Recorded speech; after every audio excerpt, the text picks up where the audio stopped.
I've been a preacher for more than 30 years. I've studied and taught through the book of Genesis many times in churches all around the world, and I've trained pastors in the skills of interpreting texts. And it's very clear they're not stories about gods. They're stories about the powerful ones in the Bible and the sky people, the Anunnaki in the Sumerian tablets. Yahweh and the other Elohim enjoy certain smells. And in order for the people to keep their respective Elohim happy, they have to provide them with certain smells. And so the smell of burnt oxen and the smell of burnt sheep brings great pleasure to these beings. Aaron's sons, Nadab and Abihu, took their censers, put fire in them, and added incense. And they offered unauthorized fire before Yahweh, contrary to his command. So fire came out from the presence of Yahweh and consumed them, and they died before Yahweh. Moses then said to Aaron, "This is what Yahweh spoke of when he said, 'Among those who approach me, I will show myself holy. In the sight of all the people, I will be honored.'" Aaron remained silent. Now, straight away, I think we should ask, does that sound like the source of the cosmos? This episode of The Fifth Kind is brought to you by Ancient Knowledge Academy, a learning community for anyone interested in human origins, human potential, and our place in the cosmos. Unlock transformative courses, experience live mentoring sessions, and connect with our global community of seekers. Go to ancientknowledgeacademy.com to begin your journey today. Though I get a lot of pushback from Christian believers about the things I write in the Eden series and the things I put out on Fifth Kind TV and on the Paul Wallis channel, I actually think that Christians ought to have a head start in recognizing that there is paleo contact in the Bible, narratives of contact with non-human beings in our ancestral past. And the reason I say that is because Christianity has a particular moral vision of God. When Jesus talks about God, he uses the Greek word theos, and the divine qualities he espouses are 180 degrees removed from the morality of the Elohim and Yahweh characters in the Hebrew Scriptures. That ought to clue the Christian believer straight away that at least some of the Elohim and Yahweh stories are something other than God's stories. They are something other than revelations of the character of God. And so I believe Christians, when they read these ancient texts from the Hebrew canon, should be on the front foot in recognizing that we are being told about something else, contact with a different kind of entity in the deep past. There are so many examples one could choose from, but today I want to go to Leviticus chapter 10. The background to this story is that Yahweh and the other Elohim enjoy certain smells. And in order for the people to keep their respective Elohim happy, they have to provide them with certain smells. And so the smell of burnt oxen and the smell of burnt sheep brings great pleasure to these beings. Now, straight away, I think we should ask, does that sound like the source of the cosmos? Does that sound like a transcendent understanding of God, the source of all things? Would the source of the cosmos need to inhale the smoke from burnt oxen or burnt sheep in order to be happy? To me, it suggests this is some other kind of entity who needs to be appeased or calmed in this sort of way. And so all through the scriptures, we have references not only to Yahweh, but to other Elohim who love this smell of burnt flesh, particularly burnt oxen and burnt sheep. But there are other times when other smells are required. And so very complex recipes are given in the scriptures to create these aromatic smokes that the Elohim, including Yahweh, liked. But what happens if you get the smell wrong? That's the story of Nadab and Abihu in Leviticus 10. Aaron's sons, Nadab and Abihu, took their censers, put fire in them, and added incense, and they offered unauthorized fire before Yahweh, contrary to his command. So to clarify, when we get down to the Hebrew, this unauthorized fire that Yahweh had not commanded, what it's telling us is that they have got the recipe wrong. It's not that Yahweh didn't like smoke or this wasn't a good moment for him to have a smoke. They got the recipe wrong. There was something off in this fire or smoke that Abihu and Nadab bring into the presence of Yahweh. Look what happens when you get the smell wrong. So fire came out from the presence of Yahweh and consumed them, and they died before Yahweh. Moses then said to Aaron, "This is what Yahweh spoke of when he said, 'Among those who approach me, I will show myself holy. In the sight of all the people, I will be honored.'" Aaron remained silent. Moses summoned Mishael and Elzaphan, sons of Aaron's uncle Uzziel, and said to them, "Come here, carry your cousins outside the camp, away from the front of the sanctuary." So they came and carried them, still in their tunics, outside the camp, as Moses ordered. Then Moses said to Aaron and his sons Eleazar and Ithamar, "Do not let your hair become unkempt, and do not tear your clothes, or you will die, and Yahweh will be angry with the whole community." So let's be clear what's just happened.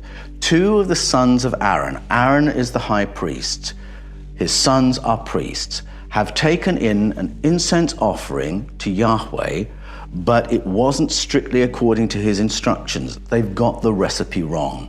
And so he has incinerated them to death in front of their father and in front of Moses.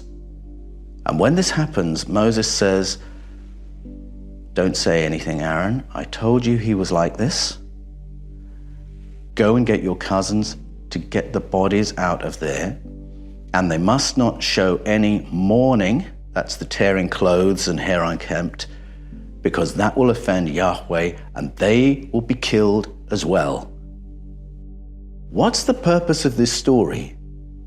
Is it a made-up story? Because very often preachers like to say, well, the moral of the story is, tell me how you can get a positive moral out of this story. If it's a fiction that's been created to teach a moral, what is the moral you're going to teach from this? The overarching purpose of the canon is for the reader to love and worship Yahweh. Is that going to be the result from reading this story? I would suggest that if the overarching agenda is to get the reader to love and worship Yahweh, this is a deeply inconvenient story, because this will get the reader to despise and fear such a character. That's not the same thing at all.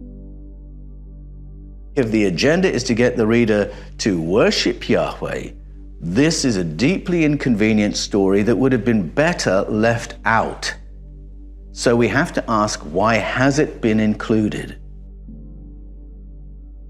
If it's not a story that results in a positive religious imperative, if it's not a story that results in a positive moral lesson, I would suggest it's an inconvenient story that's been included because it couldn't be gotten rid of.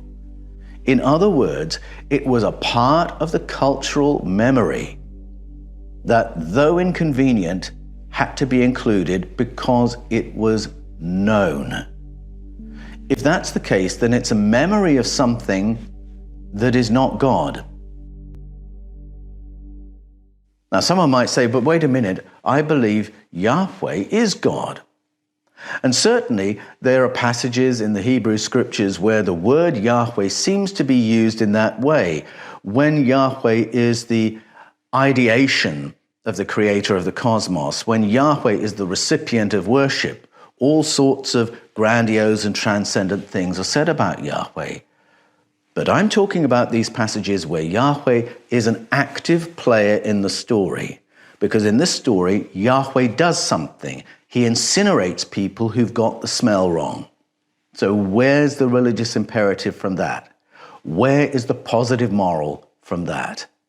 And Yahweh is not the only Elohim who needs these smells. If we read the story of Bel and the dragon, which is a suffix to the book of Daniel in the Hebrew scriptures, we see there that Elohim also needs the same smells of burnt oxen and burnt sheep. They're clearly made of the same stock. So I would suggest that there is no Zitz im Leben for this as a moral tale or as a story bringing a religious imperative. Bible scholars talk about the redaction of the Bible being organized by Yahwist, Elohist, Deuteronomist, and priestly authors. And they talk about the agendas reflected by these different layers of redaction. And so they say some of the editors, they've written this, they presented this story in a way that will endorse the kingship, the monarchy, the Jewish monarchy. Or they've written this in a way that endorses the Deuteronomistic laws. Or they've written this in a way that authenticates the priesthood. This story doesn't do any of those things. It is a picture of a terrifying, monstrous being who will incinerate people without mercy, without forgiveness, without warning, because they got the smell wrong. So I suggest this is an inconvenient story that's been included simply because it is part of the cultural memory. It has to be included, and it doesn't serve the monotheistic purpose of the canon as a whole. If you hold the view that Yahweh is God, and if to maintain that view you find you have to call evil things good, that should be your clue to hit the pause button and think again. If you're having to justify things you know to be evil and wicked to maintain that theology, there must be something wrong with that theology, mustn't there? So let's have a look at another example. 2 Kings chapter 1.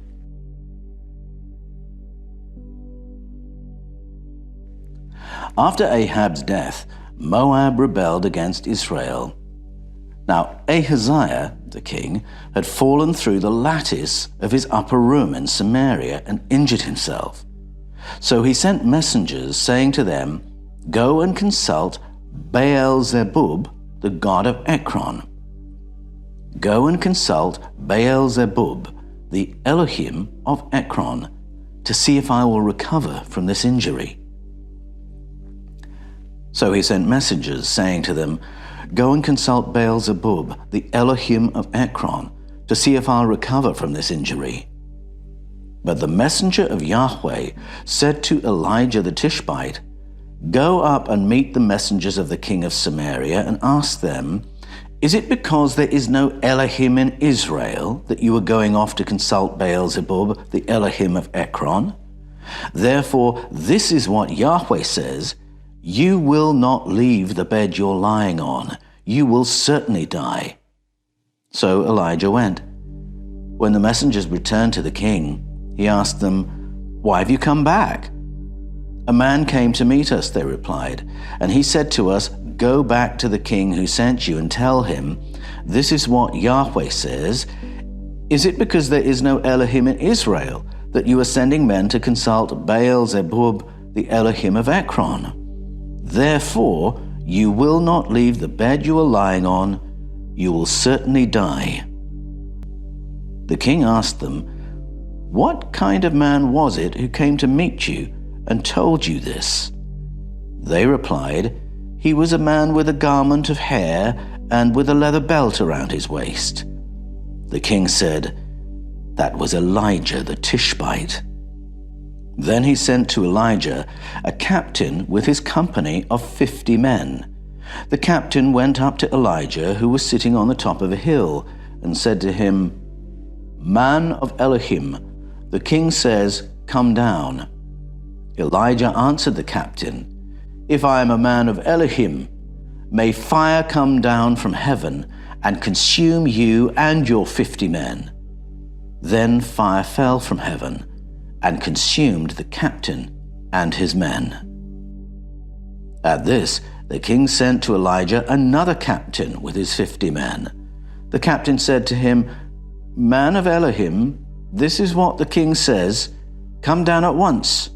'If I am a man of Elohim,' Elijah replied, 'may fire come down from heaven and consume you and your 50 men.' Then the fire of Elohim fell from heaven and consumed him and his 50 men.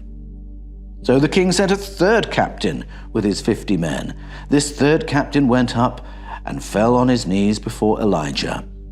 "Man of Elohim," he begged, "please have respect for my life and the lives of these 50 men, your servants.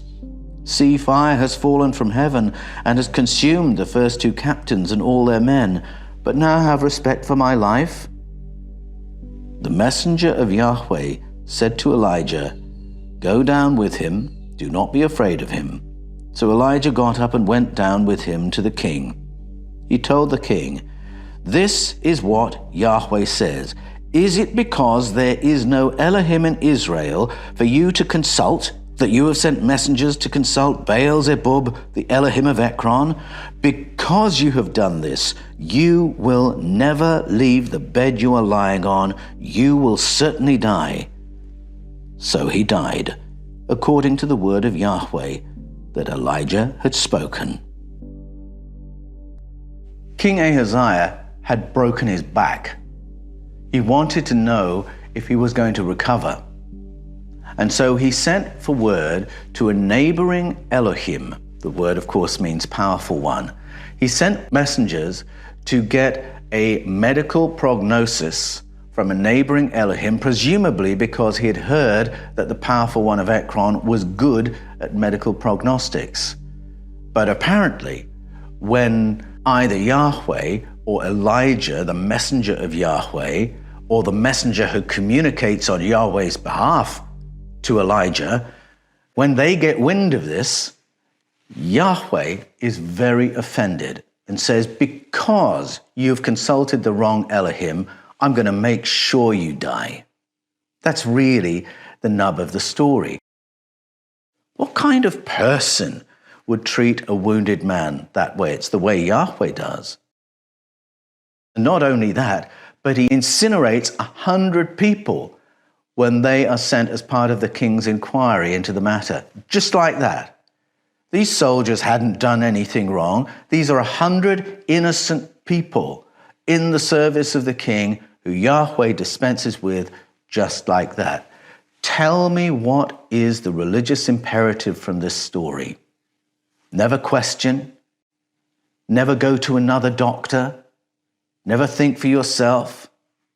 Never inquire into what process led to something that seems utterly unjust. What is the religious imperative from this story? Is there a positive moral of the story we can extract from this?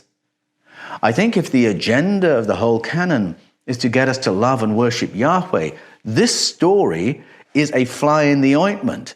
That's why I take it to be part of an earlier tradition, a story that was originally there for another reason before this overlay of Yahwist monotheism came along in the final redaction. It's been included because it's already part of the cultural memory, even though the story itself doesn't serve the overarching agenda. It is an inconvenient story, an inconvenient vestige of cultural memory. 1 Kings 14:22. Judah did what was evil in the sight of Yahweh. By the sins they committed, they stirred up his jealous anger more than their fathers had done.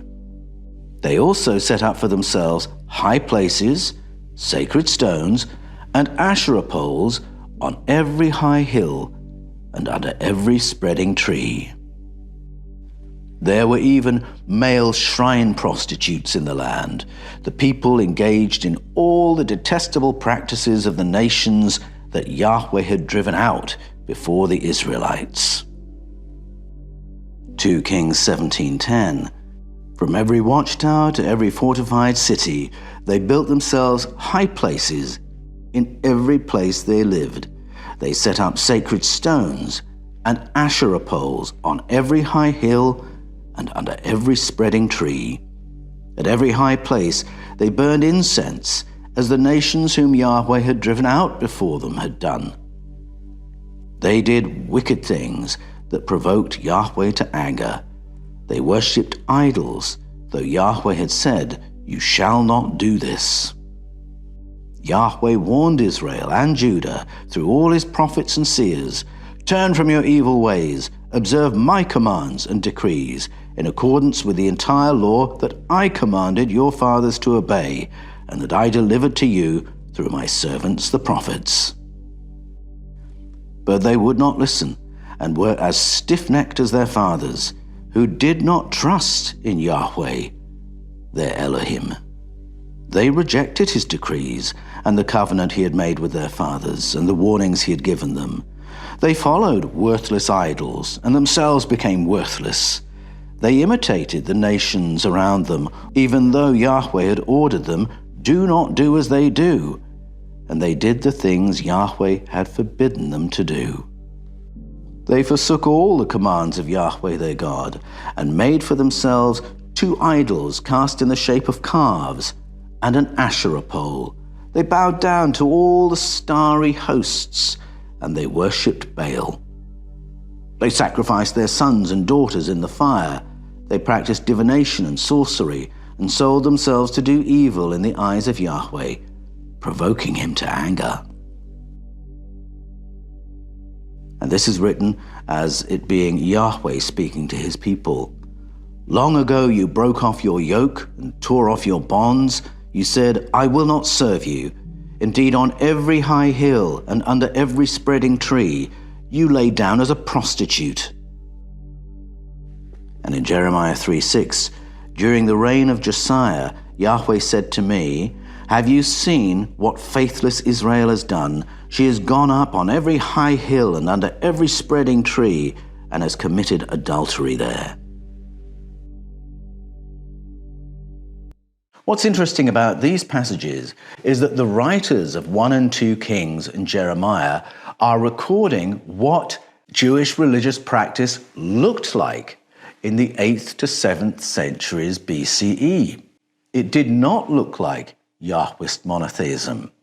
Both writers tell us that on every high hill and under every green spreading tree, from every fortified town to every garrison, installations were there to Asherah and to the other members of the starry host, the Saba Hassamayim. If you enjoy exploring the kind of topics that we explore on The Fifth Kind, on the Paul Wallis channel, and in my Eden series, then Ancient Knowledge Academy is the learning community for you. A learning community for people who are exploring questions of human origins, human potential, and our place in the cosmos. We've been told ancient texts about the gods are just myths. Close encounters and anomalous experiences are just fantasy. And ancient wisdom is just irrelevant. But what if the knowledge of our ancestors is not just a reservoir of information about the past, but a roadmap to a better and bigger human experience? Ancient Knowledge Academy is an opportunity for more intentional community, more immersive learning, and a chance to connect with researchers and truth seekers from all around the world. And I will keep our feet on the ground as we explore these stretching topics.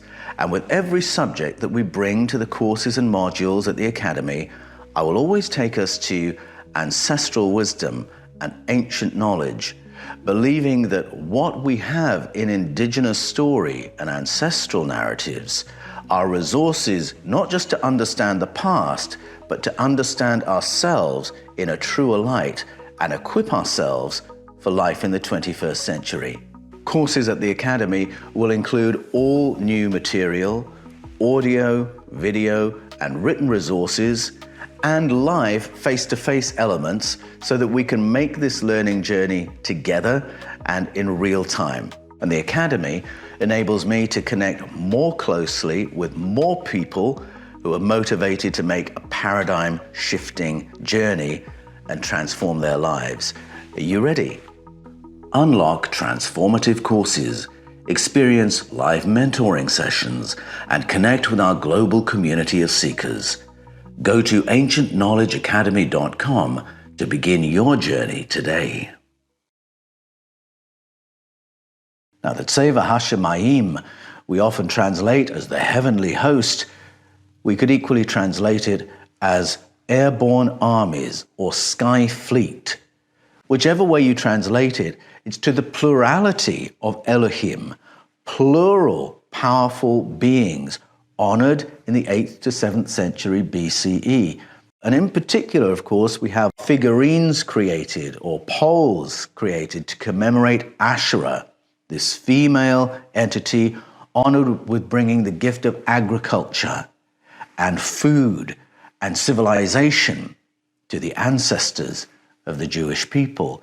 So here we have a record of what was the cultural practice of the tribes of Israel, the tribes of Judah at that time. It was not what Jeremiah thought it should be. He thought it should be Yahwist monotheism, but it was something else. And so we've got some layers to the story here, because Jeremiah, the character, thinks there should be no memory of these other entities. Jeremiah, the narrative voice, would rather we didn't know anything about Asherah and the Saba Hassamayim.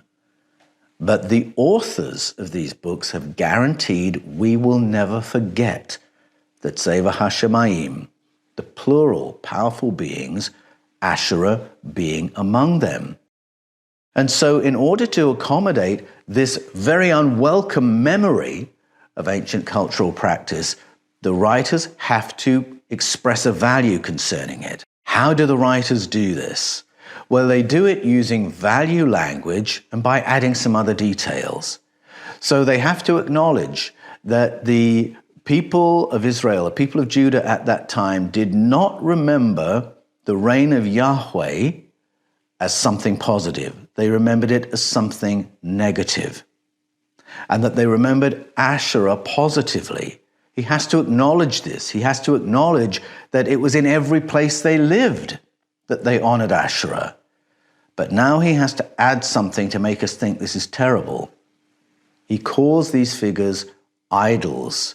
He calls this practice harlotry. He calls it idolatry.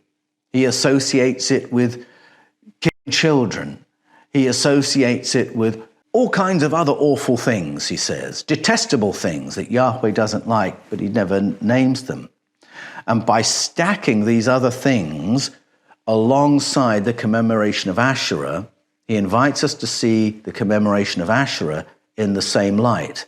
Oh, well, that must be idolatry. That must be harlotry. That must be unfaithfulness. That must be as bad as sacrificing your children in the fire. That must be bad as the worst kind of apostasy.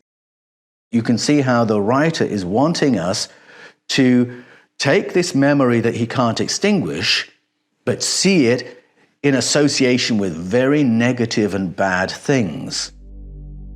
And the archaeological record would surely confirm this. Because archaeologically, we have evidence for the commemoration of Asherah as being widely prevalent. Figurines of Asherah being the most commonly found religious artifacts across the Levant from that period, the 8th to 7th centuries BCE. We have evidence of these commemorations in the figurines, in the places for incense burning, in the carrying of bread cakes and carvings of people doing exactly this. So we do have evidence for the inconvenient bit of the story, on every high hill, under every green tree, from every fortified town to every garrison. But what we don't have any evidence of is all the negative things that the writers want us to associate with the commemoration of Asherah. We don't have archaeological evidence of human sacrifice or of temple prostitution. These are things without support other than in the words of the writers. The very least we can say is that it was most certainly the agenda of the writers to make us think negatively about something that was practiced and viewed positively in the 8th to 7th centuries BCE.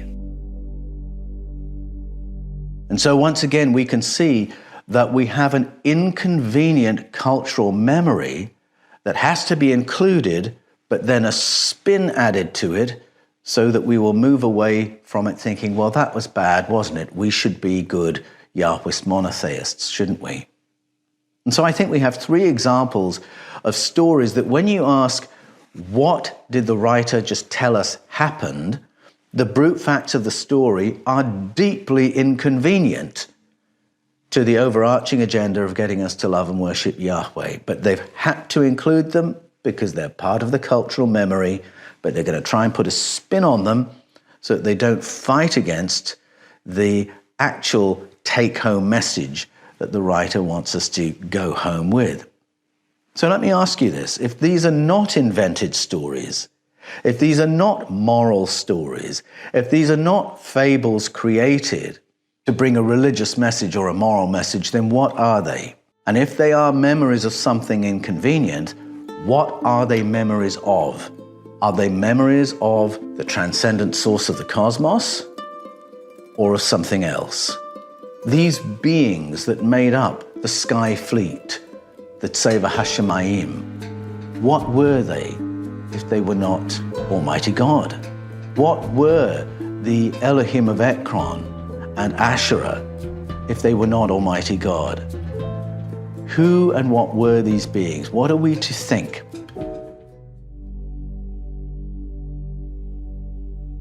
There are cultural stories all around the world that say that in the deep past there was a period when our ancestors lived alongside powerful non-human others.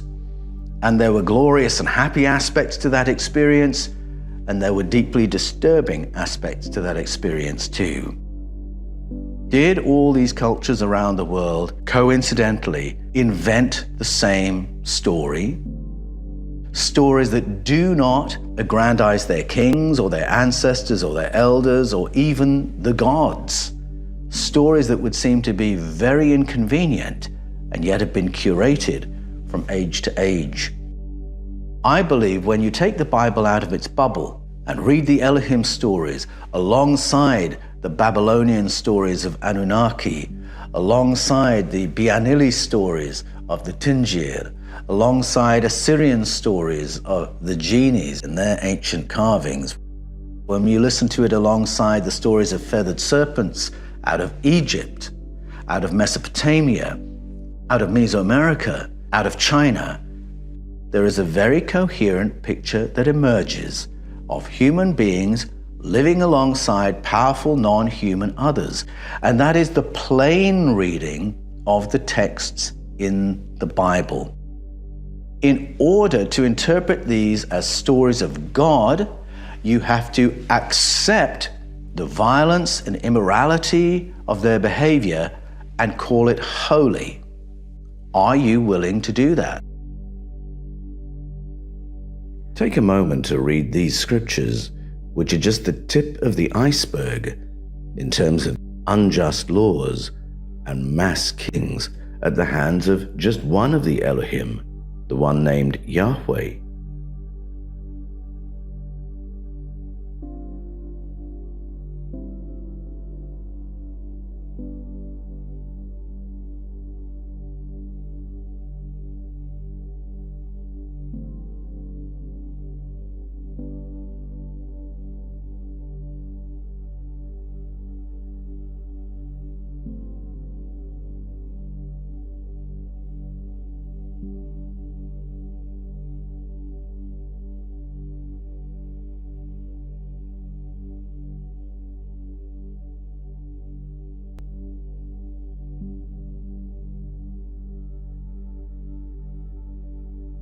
If you worship a God who's xenophobic, you have to justify xenophobia and become xenophobic yourself. If you worship a God who is misogynistic, you have to justify that misogyny and become misogynistic yourself. Worship a God who's violent and invades other people's countries. This is the distortion, and we have 2,000 years of imperial and colonial history confirming that's exactly the case. These stories are not stories about God. They are about something completely different. We are being told about something else, contact with a different kind of entity. As to what the entities in these stories really are, that's the question of all my work in the world of paleo contact.